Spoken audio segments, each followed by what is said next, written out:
It's hard to think of a major first-party Sony franchise that has had a journey as rocky as Killzone's. Sure, there have been a few that have endured some tough times, and some that have even come out stronger as a result, but Killzone is probably the most prominently inconsistent franchise belonging to Sony. Its first game and what has till now been its last game both disappointed a lot of people, but there were also a couple of installments that impressed millions and were critical and commercial successes. Back during the days of the PS3, Killzone was, without a doubt, one of Sony's flagship franchises. Though it never quite lived up to its Halo-killing ambitions, Killzone was a franchise that rode a pretty strong high for a good number of years, and seemed to have firmly cemented itself as a series that Sony was prepared to invest in heavily. By now, however, it has been over 5 years since we last saw a Killzone game, and both Guerrilla Games and Sony have been largely silent about the franchise and what the future might hold for it. Sony has comfortably and confidently settled into the groove of the kind of games it wants to make: cinematic, story-driven single-player games. And Killzone, it seems, doesn't fit into that framework. But why exactly does that seem to be the case? After overcoming initial hurdles and managing to carve out an identity for itself as one of the most refined shooters on the market, why is it that Guerrilla Games' series suddenly went silent? What the hell happened to Killzone? Though Killzone was one of Sony's most important franchises in the 7th generation of console gaming, we all know that things didn't start out well for the franchise. Back when the series was first greenlit, Microsoft and Bungie were taking the world by storm with Halo. Combat Evolved stunned the entire industry by showing that not only could first-person shooters work on consoles, but that they could even be some of the best games ever created. Its follow-up, Halo 2, took things even further by implementing an ambitious and wildly popular online component that would go on to set the standard that the entire industry follows to this day. Sony were not the first who would look to chase that trend, nor would they be the last, but chase it they did. Killzone was supposed to be their Halo. Of course, they never publicly said as much, but the hype and marketing surrounding the game made it abundantly clear that Sony and the PS2 were banking on its success, and banking on it hard. And of course, given the new and fierce rivalry between Sony and Microsoft that the industry had become caught in the grips of, it didn't take long for everyone to slap the Halo killer tag onto Killzone. Expectations then were ridiculously high. But we all know how that turned out. Killzone launched on the PS2 in November of 2004. Just a few days before Halo 2 came out, in fact, and the general consensus was that Guerrilla Games' shooter was a sour disappointment. Some aspects of the first Killzone were praised quite a lot, such as its stunning visuals and its gritty, hard sci-fi war setting. But when it came to the things that really mattered, Killzone came up short. A poorly written and poorly told story, uninteresting characters, stupid AI that made the shooting half as good as it could have been otherwise, and a spat of technical issues and bugs were just a few of the game's most commonly cited problems. A Halo killer it was not even close in fact. And the disappointing nature of the game was only propounded manifold in light of the ridiculous levels of hype and excitement surrounding it before its release. In spite of that, however, Sony clearly saw some potential in it.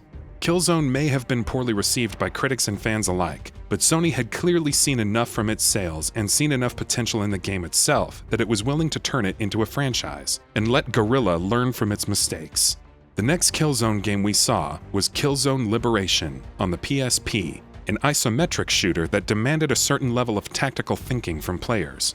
Its blend of strategy and shooting, relatively more challenging nature, and a solid campaign were praised by critics when it came out in 2006. And even though there were some flaws that some people pointed out, such as its short length and the lack of proper online multiplayer options, the general consensus was that it was a marked improvement over the series' debut. But of course, Liberation was always meant to be a side chapter, and the next FPS Killzone was what everyone was really waiting for. That would be the true test of how much Guerrilla had learned from their mistakes, and whether the potential of the flawed PS2 title would ever be realized. From the very moment it was revealed with its infamous CG trailer that Sony initially claimed was all in-engine, Killzone 2 looked like it would be special. Even after it came to light that its reveal trailer had actually been a target render, Guerrilla and Sony continued to impress people with all subsequent showings, especially when actual gameplay footage of the game showed that it truly was going to be a visual showcase. In spite of the way people had been burned with its predecessor, Killzone 2 was generating incredible amounts of excitement from PlayStation fans.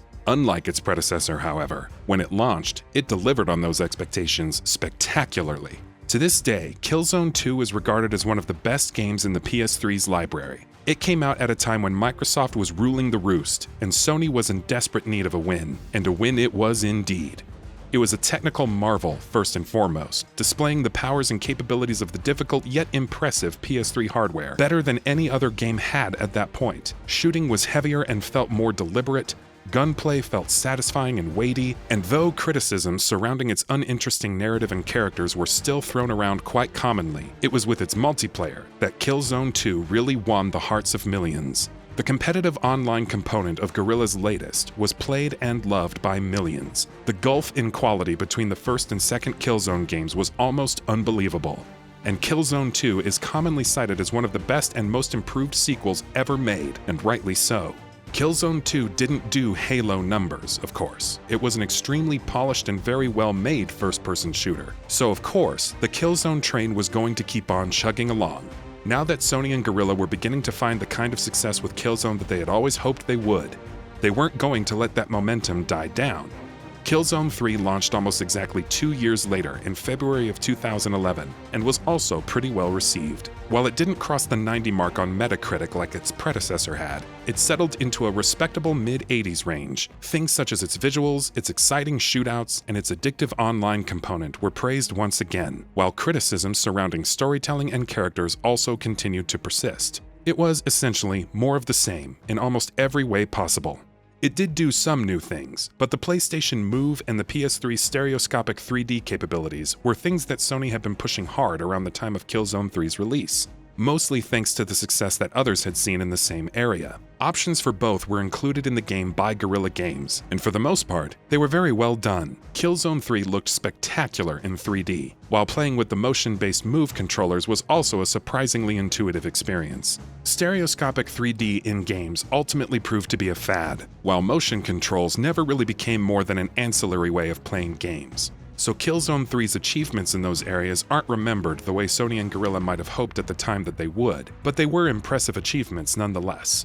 Going into the next generation then, with Sony primed to release the PS Vita and the PS4, everyone looked at Killzone as one of Sony's most important franchises, maybe even right below Uncharted in terms of significance and popularity. Its competitive online-centric nature was something that seemed like it fit the trends of the market perfectly, while it also filled that huge first-person shooter-shaped hole in Sony's first-party lineup quite well, alongside the somewhat less successful Resistance, which is another story entirely. The next we saw of Killzone was on the PS Vita, Sony's new handheld, with Killzone Mercenary, which was the first game in the series to not be developed by Guerrilla Games. Instead, the now defunct Guerrilla Cambridge took the reins. Unlike the previous handheld Killzone title, Mercenary was a full-fledged first-person shooter, and it would go on to be very well received by critics and larger audiences alike. The level of visual fidelity it achieved on the PS Vita was praised widely, while those who played it were also enamored by how well it translated the Killzone experience to a handheld device. There was some criticism for the game for its shorter campaign, but Killzone Mercenary was and still is one of the best first-person shooters on a handheld gaming device. Sadly, due to poor sales of the PS Vita itself, Mercenary also didn't do as well commercially as Sony would have hoped it would, nor did it drive hardware sales. Just as it had been with the previous handheld Killzone title though, while people were impressed with Mercenary and generally liked it for what it was, what they were really waiting for was the next mainline entry, and the anticipation surrounding it was even higher, because it was what Sony was going to enter into the next generation with. Killzone Shadowfall was the PS4's big headlining launch title, and after what had been a fairly consistent few years for both the franchise and developers Guerrilla Games, many were hoping that Shadowfall would be a worthy successor and an early must-have title on the PS4. As it turned out, it wasn't. It actually turned out to be a pretty disappointing game. Its single-player campaign was generally considered to be a step down from its predecessors, while the ever-present criticisms surrounding story, storytelling, and characters were stronger than they ever had been. Shadowfall certainly got several things right. For one, it was an absolutely gorgeous game, and proved to be an excellent early advert for the capabilities of the PS4 and the next generation of consoles in general. It was, in fact, also the first game to use Guerrilla's Dasima engine, which would go on to be used in Horizon Zero Dawn, and is also the engine that Hideo Kojima and Kojima Productions are using for Death Stranding. Shadowfall was also a change in direction for the series. Visually, it had a lot more variety than its predecessors from a level design perspective. It opened things up considerably, and no longer funneled players down a series of corridors. Stealth became a lot more central to gameplay, and made encounters quite different from what Killzone fans had become used to. Even the story felt like a new chapter, with a different setting, new tonal direction, and new characters. And though many of those things didn't land perfectly, it definitely felt like the beginning of Chapter 2 for Killzone. And many felt that the next game in the series would only be better and more polished, just as Killzone 2 had realized the potential of its predecessor while ironing out most of its glaring flaws. As it turns out though, there was no next game. Killzone Shadowfall came out on November 15, 2013, and now, in the early days of 2019, with more than 5 years having passed since then, this is the last we saw of Killzone. It wasn't like Shadowfall was a commercial failure either. The game had crossed 2 million units in sales by January of 2014, so clearly it was doing well enough to warrant a sequel.